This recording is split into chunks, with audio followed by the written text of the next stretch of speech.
علیکم السلام، خیریت سے ہیں انشاءاللہ؟ جی الحمدللہ الحمدللہ، آپ سنائیں ٹھیک ہے سر؟ اللہ کا احسان ہے جناب۔ کیا نام ہے آپ کا؟ اچھا، میرا نام محمد عثمان غنی میرا نام ہے جی۔ محمد عثمان غنی جی، کہاں سے کال کیا؟ میں نے پاکستان سے، جہانیہ شہر ہے ملتان کے قریب۔ جی جی ماشاء اللہ، حکم کریں، کیا کر سکتے ہیں آپ کے لیے؟ اچھا، اس طرح سے تھا کہ جو آپ کی لیکچرز میں اکثر سنتا رہتا ہوں، ہوں تو یہ ایک میرا کوشچن یہ تھا کہ آپ اکثر صحیح بخاری کا حوالہ دیتے ہیں جی صاحب۔ اکثر جو بحث کے اندر، تو اس ہوں، کا مطلب ہے کہ آپ صحیح بخاری کو مطلب ٹھیک مانتے ہیں کہ بھئی یہ ایک نہیں بھائی نہیں مانتے، ویلڈ اس میں بک سے ہے۔ جو صحیح باتیں ہیں صحیح مانتے ہیں نا، پورے پورے جیسے آپ کہتے ہیں نا کہ پورا بخاری صحیح ہے، ہم پورے بخاری کو صحیح نہیں مانتے، اس میں سے جو نہیں صحیح آپ کا باتیں ہیں ہم اس کو جو مانتے ہیں، اس جو میں کچھ صحیح باتیں ہیں کچھ غلط جو باتیں یعنی ہیں۔ ہوں۔ اچھا نہیں، اس میں کیا آپ نے معیار رکھا ہوا ہے کہ یعنی کہ جو بخاری امام بخاری اس کا نے جو کسی حدیث معیار کو یہ اگر ہے، صحیح کہا ہے، کا معیار یہ ہے جو مذہب اہل بیت علیہ السلام کے موافق ہے، وہ باتیں جس کی اہل بیت علیہ السلام نے تائید کیا ہے، اگر وہ باتیں مخالفین کے روات نے نقل کی ہے تو وہ صحیح ہیں، ٹھیک ہے نا؟ ہاں، اس کا معیار یہ ہے۔ نہیں نہیں، یعنی کہ پوری جو صحیح بخاری ہے اس کو آپ صحیح نہیں مانتے، جی جی، آپ کو یہ لگتا ہے کہ امام بخاری نے کچھ چیزیں صحیح لکھی ہوں گی، کچھ چیزیں جھوٹ ڈال دی ہوں گی، یعنی کہ پھر تو یا یہ اس بات نے ہوئی نا۔ خود یا اس نے خود جھوٹ ڈالی ہیں، یا اس کے مشائخ نے جھوٹ ڈالی ہیں، یا تحریف کی ہیں، یا چینج کی ہیں، جی بالکل بالکل۔ اچھا، تو اگر یعنی کہ ایک جو حدیث ہے عشرہ مبشرہ والی، جو صحیح بخاری کے اشرف اندر مبشرہ موجود ہے بخاری، 36، اشرف مبشرہ بخاری میں ہے؟ اچھا۔ جی جی 3674 بخاری ہوں کی حدیث ہے ہوں کہ ہوں نبی صلی اللہ علیہ وسلم ایک باغ میں بیٹھے ہوئے تھے، اور ایک اور صحابی تھے، وہ دروازے پہ دستک ہوتی ہے تو جو صحابی ہیں وہ بلواتے ہیں، یعنی دروازہ کھولتے ہیں تو نبی صلی اللہ علیہ وسلم کہتے ہیں کہ جو اس دروازے میں سے آنے والا ہے اس کو جنت کی بشارت دے، تو ہوں۔ حضرت ابوبکر صدیق رضی اللہ عنہ آتے ہیں، اس کے بعد پھر حضرت عمر آتے ہیں تو ان کو بھی بشارت دی جاتی ہے۔ یہ بخاری کی 3674 نمبر حدیث ہے، ڈیٹیل میں ہے، میں یعنی شارٹ یہ بتا رہا ہوں، مدعا اس کے اندر یہی ہے کہ حضرت ابوبکر صدیق کو اور حضرت عمر رضی اللہ تعالیٰ عنہ کو نبی صلی اللہ علیہ وسلم نے بشارت دی ہے جنت کی۔ تو پیغمبر قرآن کے مخالف کیسے بات کر سکتے ہیں جب قرآن نے کہہ دیا ان کے عمل حبط ہو چکی ہے؟ تو وہ کیسے وہ پیغمبر صلی اللہ علیہ وسلم کیسے قرآن کی مخالفت کر سکتے ہیں؟ یہ حدیث عشرہ مبشرہ کتاب سلیم میں ہے۔ اس کتاب سلیم میں جنگ جمل کے موقع پر امیر المؤمنین علیہ السلام نے زبیر سے کہہ دیا کہ یا زبیر سے یا طلحہ سے، میں بھول گیا ہوں، کہ کیا تم زبیر نے کہا کہ میں تو عشرہ مبشرہ میں سے ہوں، پیغمبر نے ہمیں جنت کی بشارت دی ہے، تو امیر المومنین علیہ السلام نے کہا کہ کیا اس میں سے میں بھی ہوں؟ اس نے کہا جی آپ بھی اس عشرہ میں ہیں، تو امیر المومنین علیہ السلام نے کہا میں شہادت دیتا ہوں کہ تو اہل نار میں سے ہے، تو اہل نار میں سے، اہل جہنم میں سے۔ تو ہمارے نزدیک اس کی کوئی ویلیو نہیں ہے۔ عشرہ مبشرہ، عشرہ مبشرہ کون ہے؟ غاصبین حق اہل بیت علیہ السلام، غاصبین خلافت ہیں، وہ لوگ جنہوں نے دین میں بدعتیں داخل کی ہیں۔ پیغمبر پہ حدیث، جھوٹی حدیث ماننا آسان ہے بھائی، یہ جھوٹی بات بنانا اس کو کیا مشکل ہے؟ ابھی آپ بیٹھے نا، پیغمبر نے یہ کہا، پیغمبر نے یہ کہا، اسی لیے تو بخاری کے آغاز میں آپ دیکھیں کہ کتنے احادیث ہیں، پیغمبر صلی اللہ علیہ وسلم نے صحابہ سے خطاب کرتے ہوئے کہا لا تکذبوا علیہ، مجھ پہ جھوٹی بات نہ باندھو، کس صحابہ سے خطاب ہے؟ فمن یکذب نہیں، علیہ، نبی صلی اللہ علیہ وسلم نے فمن یکذب علیہ جب متعمدا فلیتبوأ مقعدہ من النار، جو مجھ پہ جھوٹی بات نسبت دیتا ہے وہ اس کا جگہ ٹھکانہ جہنم میں ہے۔ بالکل تو بے شک اس کے وہ ہم مانتے ہیں اس کو۔ اس کا کوئی خرچہ نہیں ہے بھائی، آپ جھوٹی حدیث بنائیں نا، جیسے شعر لکھتے ہیں نا، شعر لکھنا زیادہ مشکل ہے، جھوٹی حدیث پیغمبر نے کیا پیغمبر نے ایک تاریخ اسلام سے بری پڑی ہے، تو آپ جب نہیں، کہتے ہیں نبی صلی اللہ علیہ وسلم ابو بکر نے عمر مولا جنتی علی ہیں، کو، اور بھائی ابو بکر عمر جنتی ہیں، تو آپ کیا کرتے ہیں جب ابو بکر عمر نے مثلا مختلف چیزیں، ان کے جو اعمال ہیں، جو قرآن میں ان کے متعلق آیات نازل ہوئی ہیں ان کے مذمت میں، اس کا کیا کریں گے؟ سورہ حجرات کا کیا کریں گے؟ نہیں جنگوں سے وہ باغیں، تاریخ نہیں میں سب تھے کہ یہ مختلف جنگوں میں باغیں، اور جو جنگ میں باغ جاتا ہے اس کی قرآن کی آیت ہے کہ اس کی ٹھکانہ جہنم ہے، اس کا کیا کریں گے؟ نہیں، جو جس طرح ایک مثال کے طور پر ایک حدیث ہے کہ بھئی جو شخص نماز جان بوجھ کر چھوڑ دیتا ہے تو اس نے کفر کیا.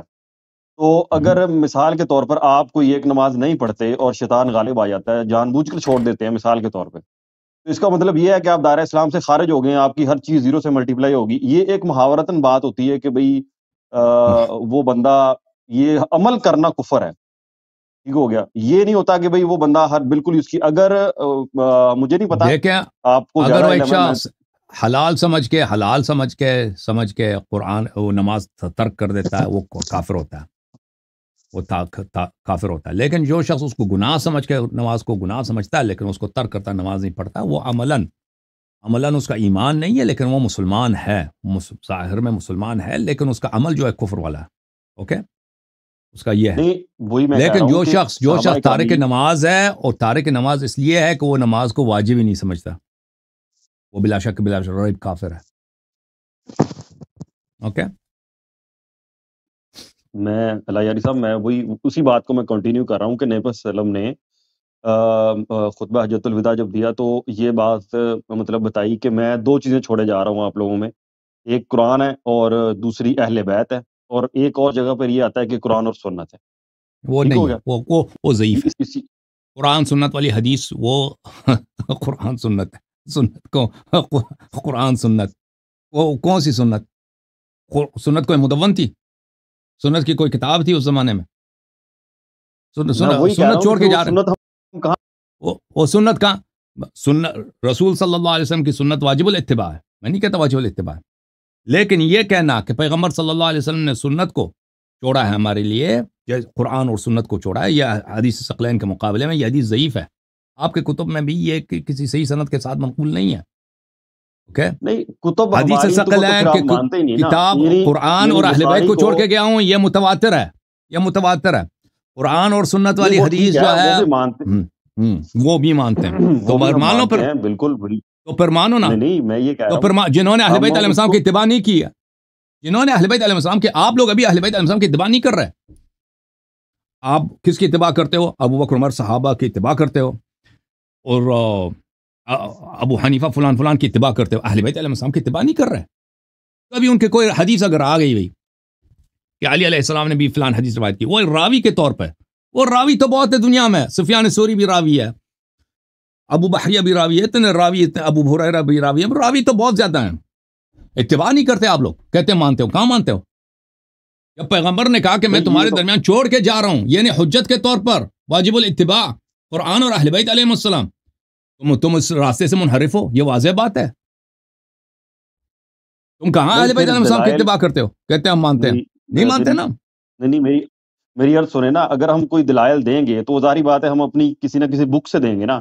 وہ تو آپ نے ایک آسان سا حل ڈھونڈا ہوا ہے کہ ہم نے کتاب کو ماننا ہی نہیں ہے. ہم بخاری سے کچھ بھی پیش کریں گے، اگر وہ حضرت ابوبکر یا عمر کی وہ آپ کی بھی علماء ہے نا، آپ کے بھی علماء جو ہے نا، آپ کی سارے احادیث کو نہیں مانتے. یہ کون سا ہم نے گناہ کیا؟ آپ کے علماء آپ کے سارے احادیث کو مانتے ہیں؟ او بھائی، آپ کے اپنے علماء آپ کے سارے احادیث کو مانتے ہیں؟ جو آپ کہتے ہیں کہ او آپ نے ایک بڑا گناہ کیا، وہ آپ کے علماء بھی یہی ہے. سر وہ غلط کرتے ہیں، اس کا مطلب آپ بھی غلط ہی کریں گے پھر. آپ کے نہیں، غلط نہیں کر رہے بلکہ وہ صحیح کر رہے ہیں. دنیا میں ہر حدیث صحیح نہیں ہوتی، یہ سب لوگوں کو پتہ ہے. آپ نے یہ حجت بنائی ہے کہ بھائی فلاں کا عالم اگر حدیث کو صحیح نہیں مانتا تو ٹھیک ہے میں بھی نہیں مانوں گا. یہ تو ایک حجت نہیں ہوتی نا. یہ تو اگر وہ غلط کر رہا ہے تو پھر آپ بھی غلط کر رہے ہیں. یہ غلط نہیں، یہ صحیح ہے. یہ بالکل صحیح ہے کہ ہم کہہ دیں کہ دنیا میں ہر حدیث، کیونکہ پیغمبر نے جب خود کہہ دیا کہ مجھ پہ جھوٹی بات نسبت نہ دو، جو مجھ پہ جھوٹ باندھتا ہے وہ اس کے ٹھکانہ جہنم ہے. یعنی پیغمبر صلی اللہ علیہ وسلم سے جھوٹی بات نسبت دینا ممکن ہے. ٹھیک ہے، تو یہ تو اس کا کوئی ایک منٹ بھائی، دنیا میں اس کا کوئی قائل نہیں ہے کہ ہر حدیث کو ماننا چاہیے.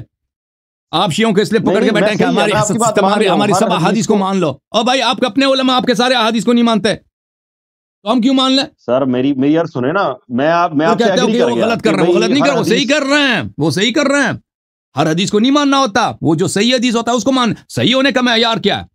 جب تم خود کہتے ہو کہ پیغمبر نے فرمایا صلی اللہ علیہ وآلہ وسلم میں تمہارے درمیان چھوڑ کے جاؤں قرآن اور اہل بیت علیہ السلام کو، ان کی اگر اتباع کرو گے کبھی گمراہ نہ ہو جاؤ گے. تو ہم نے کہہ دیا جو حدیث جس کی تائید اہل بیت علیہ السلام کرے ہم اس کو مانیں گے. آپ کی کتاب میں ہو، چاہے ابو ہریرہ راوی ہے، عمر بن خطاب راوی ہے، کوئی معاویہ راوی ہے، اگر اس کی تائید اہل بیت علیہ السلام ہم اس کو مانیں گے. اگر اہل بیت علیہ السلام نے تائید نہیں کی ہم کیوں مانیں؟ کہ پیغمبر نے کہہ دیا ہے کہ میرے بعد قرآن اور اہل بیت علیہ السلام کی اتباع کرو. میں وہی کہہ رہا ہوں کہ اگر ہم اس بات کے اوپر کہ بھائی ہر حدیث نہیں ماننی چاہیے، ٹھیک ہو گیا، ہم ایگری کر گئے، اس کا مطلب یہ ہے کہ آپ صحیح بخاری کی کسی ایک حدیث کو تو مانتے ہوں گے نا، کسی بھی کوئی بھی ایسی عرض کیا حدیث اس ہوگی کے جس کو آپ بخاری، کہتے ہو کہ بھائی یہ مسلم، مسند احمد، ان کے وہ سب وہ احادیث جن کی تصدیق اہل بیت علیہ السلام کے کلام میں ملتی ہے، ہم اس کو مانتے ہیں بھائی. بار بار کہہ دیا، کیوں بار پوچھ رہے ہو؟ اچھا، اگر اس کی تصدیق ادھر سے نہیں ملتی تو اس کا مطلب یہ ہے کہ امام پھر بخاری نے ڈنڈی ماری ہے یا امام مسلم نے ڈنڈی ماری اس ہے، کا انہوں نے کوئی جان اعتبار بوجھ کے نہیں ہے. جھوٹ شامل کی. بالکل بالکل بالکل بالکل، پھر اس کا تو کوئی پھر تو اعتبار ہمیں نہیں ہے. پھر تو ہمیں کوئی ایک حدیث بھی نہیں مانی، کیونکہ اگر انہوں نے جھوٹ باندھا ہے نبی صلی اللہ علیہ وسلم پر تو پھر تو آپ ادھر پوری دیکھ لیں، بخاری ختم ہوگی. یہاں پہ میرا ایک تقریر ہے، ایک سیریز ہے حضرت زہرا سلام اللہ علیہا کے گھر پہ حملہ. اس کے پہلے دو حلقات جو ہیں نا، اس میں جماعت عمریہ کے حدیث سے متعلق ہے، الامساک عما شجر بین الصحابہ. آپ کے محدثین ان کا کیا طریقہ کار تھا، وہاں پہ آپ دیکھ لیں. یہ آپ کے حدیث کے فلٹروں سے گزر گئی ہیں. اس میں میں نے کچھ اشارے کیے ہیں، وہ میں نے تفصیل سے بات نہیں کی ہے. اس میں صرف اسی قاعدے کے بنا پر الامساک عما شجر بین الصحابہ، اس کے متعلق میں نے بات کی، اس کو آپ دیکھ لیں. اوکے بھائی، کوئی مزید سوال ہے آپ کے پاس؟ یہ سوال تو میرا صرف اسی پہ تھا کہ کون سی اور ہمیں بخاری اگر ایک اتنا عام اچھا تھا، انسان کو اور بھائی کیسے. صاحب بخاری آپ کے محدثین اتنے اچھے تھے، وہ اہل بیت علیہ السلام کے اتباع کیوں نہیں کیا انہوں نے؟ جب نبی نے کہہ دیا ہے، تم خود کہتے ہو کہ انہوں نے فرمایا ہے کہ میں تمہارے درمیان قرآن اور اہل بیت علیہ السلام کو چھوڑ کے جا رہا ہوں، ان کی اتباع کرو گے کبھی گمراہ نہ ہو جاؤ گے.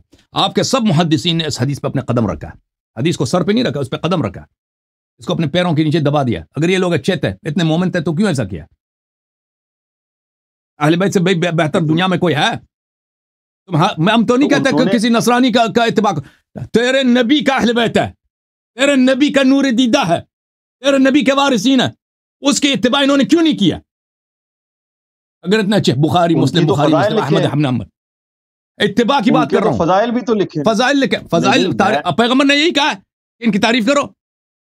پیغمبر نے فرمایا ان کی اتباع کرو. بات یار ان کو اپنے امام کے طور پر، ایمان عمل میں ان کو اپنا امام کیوں نہیں مانا جب پیغمبر نے ان کو امام بنایا؟ آپ کو کیسے پتا ہے کہ امام بخاری نے اہل بیت کو امام نہیں مانا ہوگا؟ آپ کے پاس کیا دلیل ہے اس چیز؟ اوکے بھائی صاحب، تھینک یو سر. آپ کے پاس ہم جانتے ہیں کہ یہ نہیں مانتے تھے، اتباع نہیں کرتے تھے. اگر کرتے تھے تو شیعہ ہوتے تھے. شیعوں کا قصور ہی یہی ہے، روافظ کا قصور ہی یہی ہے کہ اہل بیت علیہ السلام کا اپنا امام مانتے ہیں.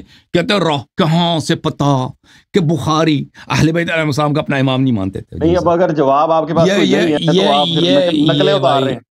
وہ کیا کہتے ہیں اس کو اردو زبان میں، میں جوک کو کیا بولتے ہیں جو فنی بات ہوتی ہے؟ نہیں، مزاحیہ ہوتا ہے.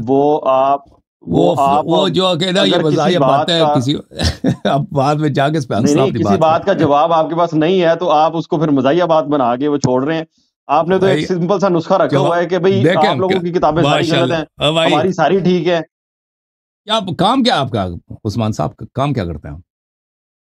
میں پروفیشنل بینکر ہوں. ایک پروفیشنل بینکر. بھائی ان کا سوال یہ ہے کہ اے شیعہ، مجھے کہہ رہا ہے تجھے کہاں سے معلوم کہ بخاری اہل بیت علیہ السلام کی اتباع نہیں کرتے تھے؟ اور کہتا ہے تجھے اس سوال کا جواب نہیں آتا، اس لیے تم ہماری مذاق اڑاتے ہو. ٹھیک ہے بھائی، تھینک یو سر. اب جا کے بینک میں نا، ادھر جا کے انشاءاللہ کل میرے باتوں پہ سوچنا کہ کیا بخاری اہل بیت علیہ السلام کا پیروکار تھا یا اہل بیت علیہ السلام کو نہیں مانتا تھا.